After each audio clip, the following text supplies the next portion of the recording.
compañeros, vamos a conectar con nuestro compañero Emilio Gómez. Derechos Humanos, pues al parecer se pronuncian. Esto en relación a lo que ha ocurrido en las últimas horas. Emilio, con más detalles.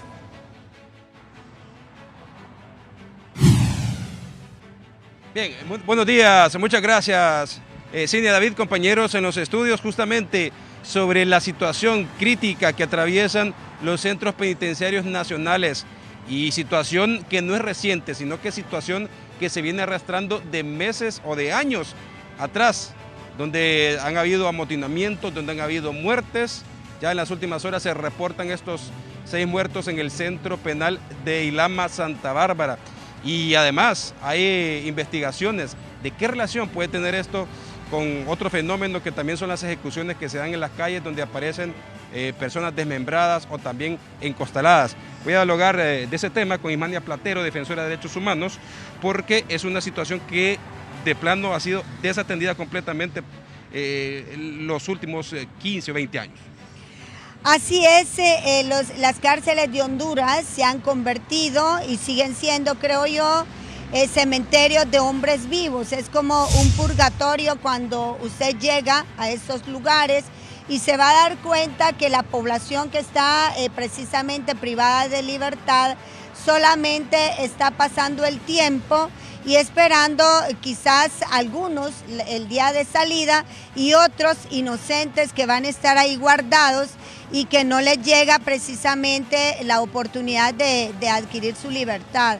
Hay que recalcar que algunos de las personas que están, por ejemplo, en Ilama, se le ha solicitado al Instituto Nacional Penitenciario que proceda a traslado de privados de libertad que de manera inconsulta por parte del juzgado de ejecución han sido movidos solamente a capricho de las autoridades del INP y fueron llevados precisamente al centro de Ilama, en donde no tienen ellos, no son reos de máxima peligrosidad, no son personas de gran peligro, pero están encerradas en confinamiento y con conocimiento de todas las autoridades, incluso de derechos humanos.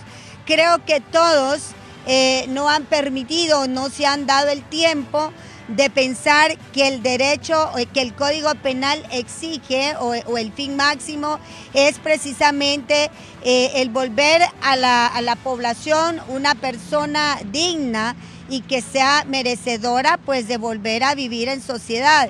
Entonces ellos van quedando ahí como maletas olvidadas y agarrando polvo y sin tener una vida productiva. De plano, los centros penales no son un centro de rehabilitación social.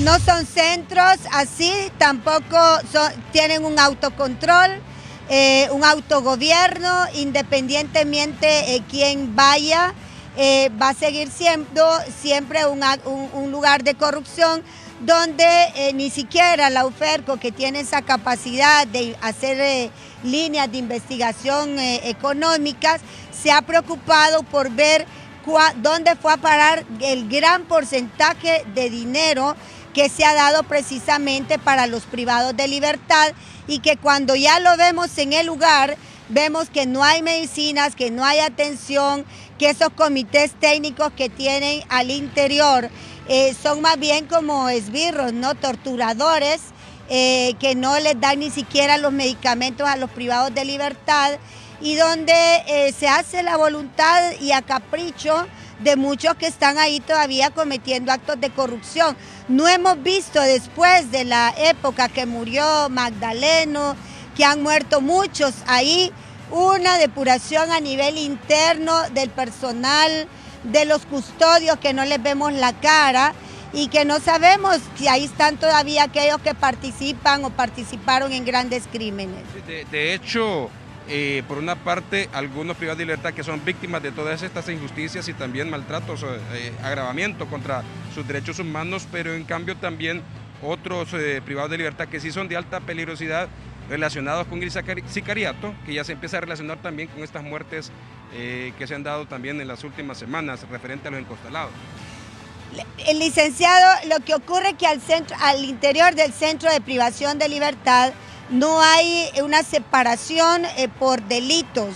Las personas que están altamente dañadas, y a esta altura hay mucho privado de libertad, por ejemplo en Ilama, Moroselí, que tiene daños, deterioros continuos en su mente, degradaciones, que no pueden, no mejoran porque no tienen acceso a una vida ocupacional. Imagínense con la carestía que Honduras tiene, con la recesión que nos viene, si estos en lugar de ser centros, cementerios, donde la gente se esté matando, sean centros de productividad, yo creo que se levantaría la economía.